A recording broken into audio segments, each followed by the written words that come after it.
Penemuan sel. Sel pertama kali ditemukan oleh seorang ilmuwan dari Inggris bernama Robert Hooke saat melakukan pengamatan pada sayatan gabus dengan menggunakan kaca pembesar mikroskop. Dari pengamatannya, Hooke melihat bahwa terdapat ruangan kecil yang menyusun gabus. Kemudian, ruangan kecil tersebut ia beri nama sel. Penemuan sel berkembang ketika Anthony van Leeuwenhoek menjadi orang yang pertama kali melihat sel hidup dari alga Spirogyra dan bakteri dengan menggunakan mikroskop pada tahun 1674. Berdasarkan hasil penemuan-penemuan para ilmuwan tersebut, dapat disimpulkan bahwa 1. Semua makhluk hidup terdiri atas sel. 2. Sel merupakan unit struktural terkecil makhluk hidup yang menjadi komponen dasar penyusun tubuh makhluk hidup.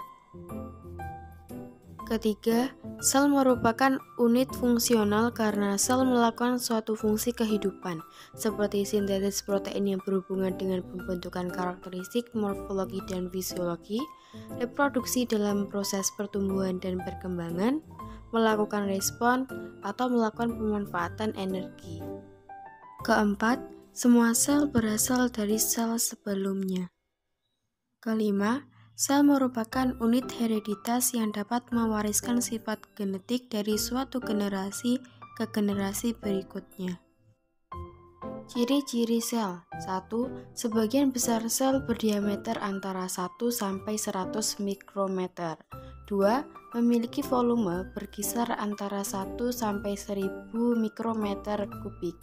3. Sel hewan berdiameter sekitar 20 mikrometer. 4. Sel tumbuhan berdiameter sekitar 40 mikrometer. 5. Sel amoeba berdiameter sekitar 90 sampai 800 mikrometer. Ke-6. Sel alga berdiameter 50.000 mikrometer atau sama dengan 50 mm. 7. Sel dapat diamati dengan mikroskop. Organel-organel sel dapat diamati menggunakan mikroskop elektron.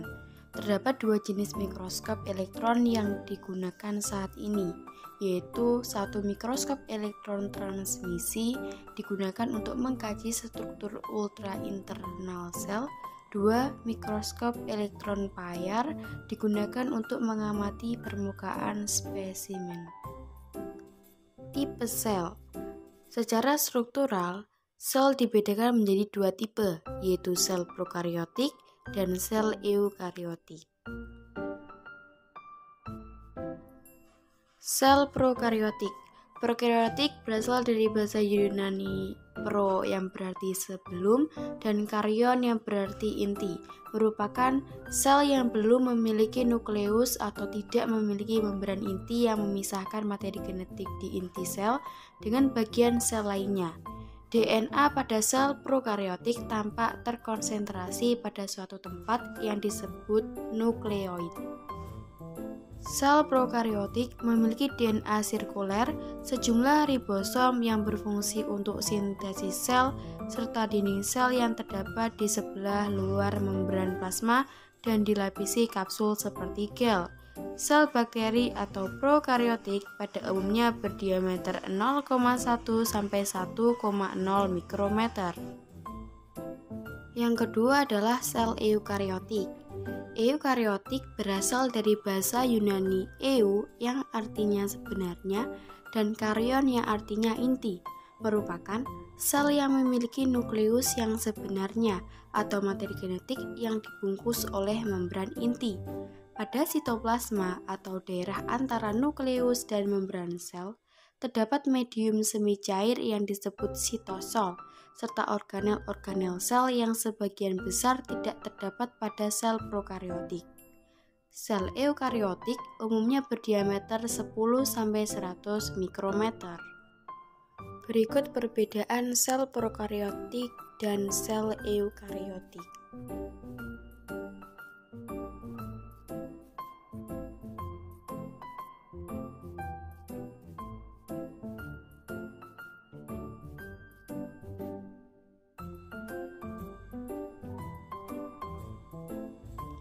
Komponen kimiawi sel. Di dalam sel hidup terdapat senyawa kimiawi yang dihasilkan dari aktivitas sel yang disebut dengan biomolekul.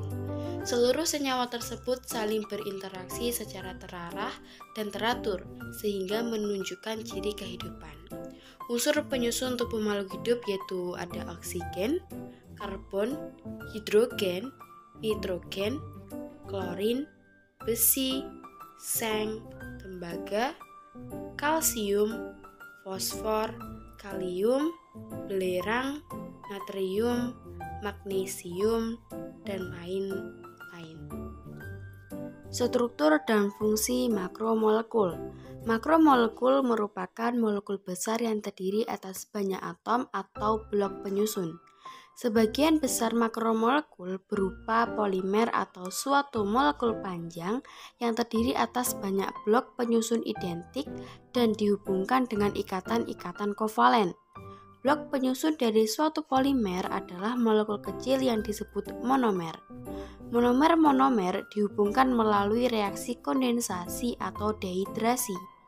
Sel hidup memiliki 4 makromolekul, yaitu karbohidrat, lipid, protein, dan asam nuklea.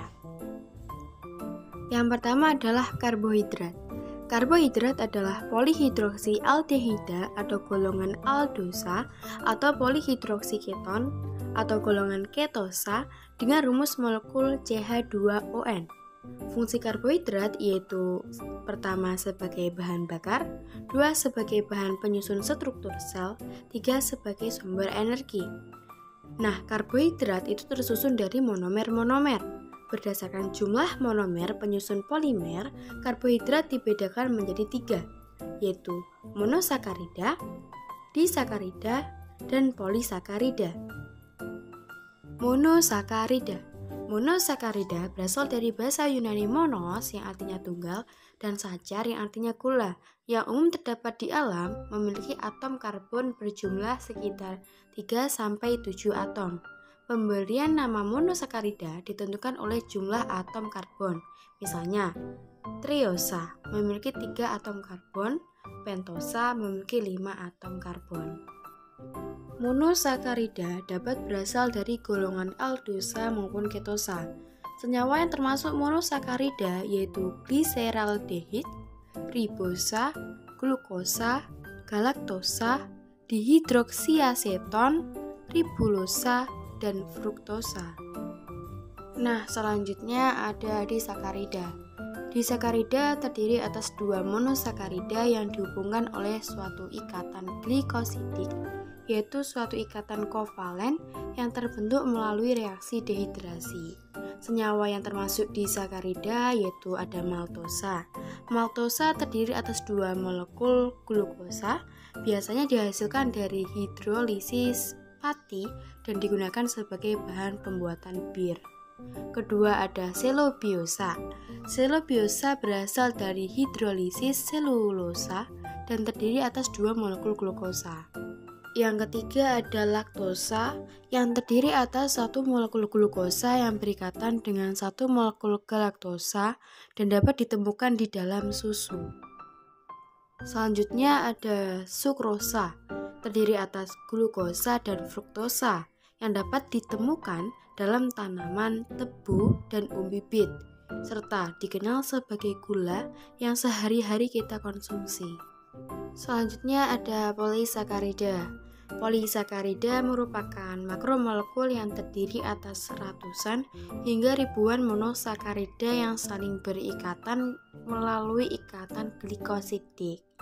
Nah, fungsi polisakarida yaitu materi simpanan atau cadangan yang jika diperlukan akan dihidrolisis menjadi gula untuk kebutuhan sel, contohnya pati atau amilum. Kedua, materi pembangun atau struktural, contohnya selulosa dan kitin.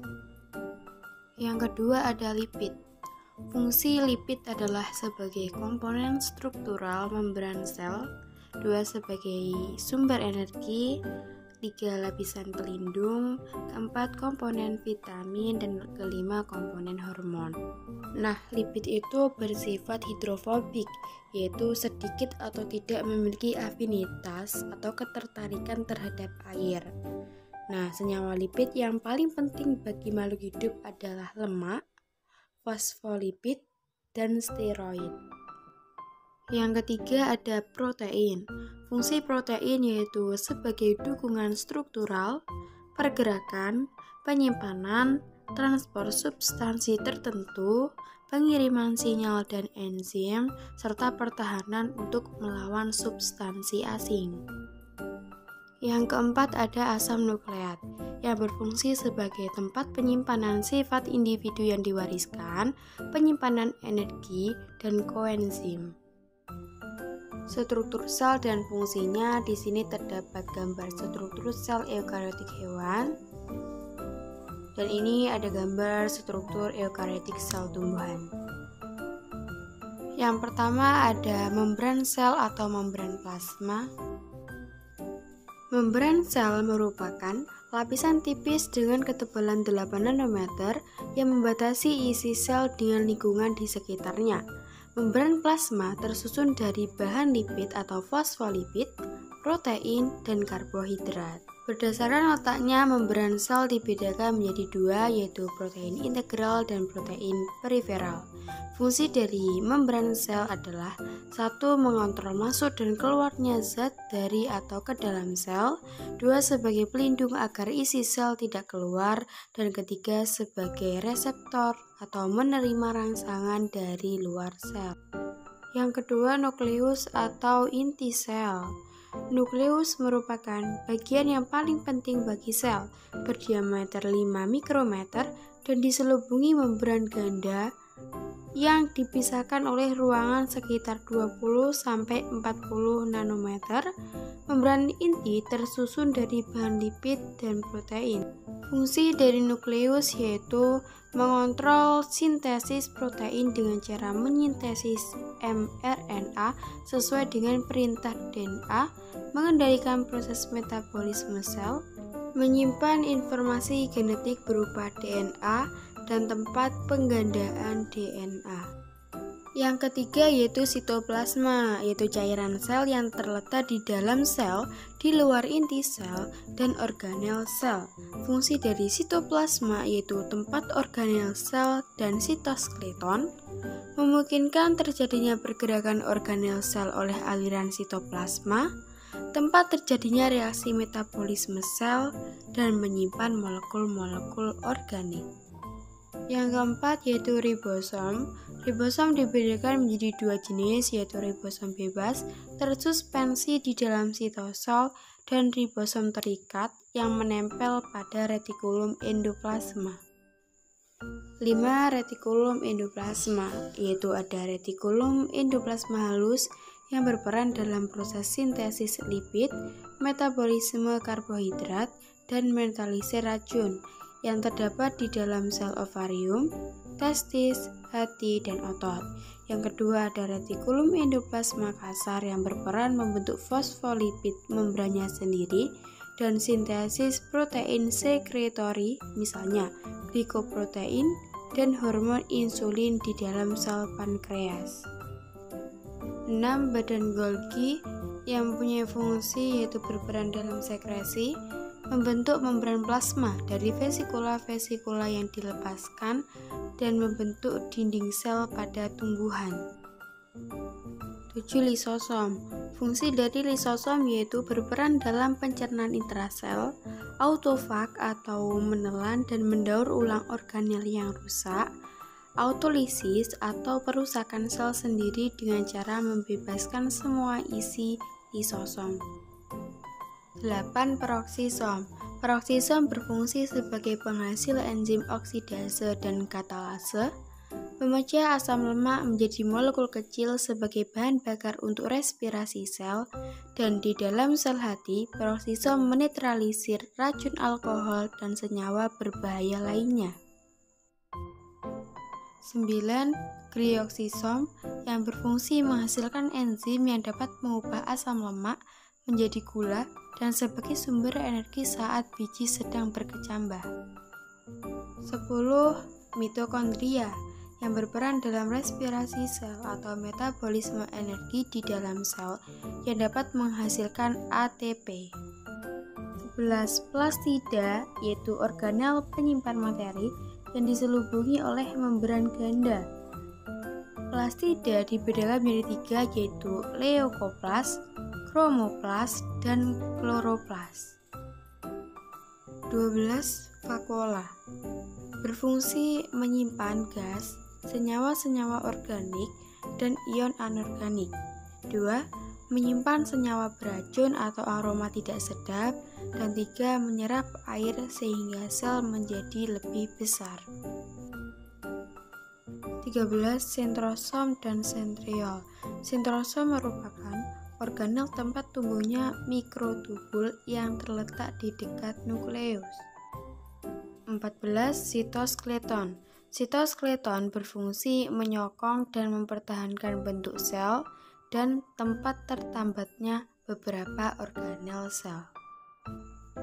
Berdasarkan ukurannya, sitoskeleton dibedakan menjadi 3, yaitu mikrotubula yang berfungsi memberi bentuk sel, mikrofilamen yang berfungsi membentuk alur pembelahan, dan filamen intermediate yang berfungsi memperkuat bentuk sel. 15. Dinding sel. Dinding sel berfungsi melindungi sel, mempertahankan bentuk sel, mencegah penyerapan air yang berlebihan. Sistem endomembran, yaitu berbagai jenis membran dari organel-organel yang dihubungkan melalui sambungan fisik secara langsung atau melalui transfer segmen-segmen membran berupa vesikula-vesikula. Sistem endomembran yaitu selubung nukleus, retikulum endoplasma, badan Golgi, lisosom, dan vakuola. Berikut perbedaan sel tumbuhan dan sel hewan.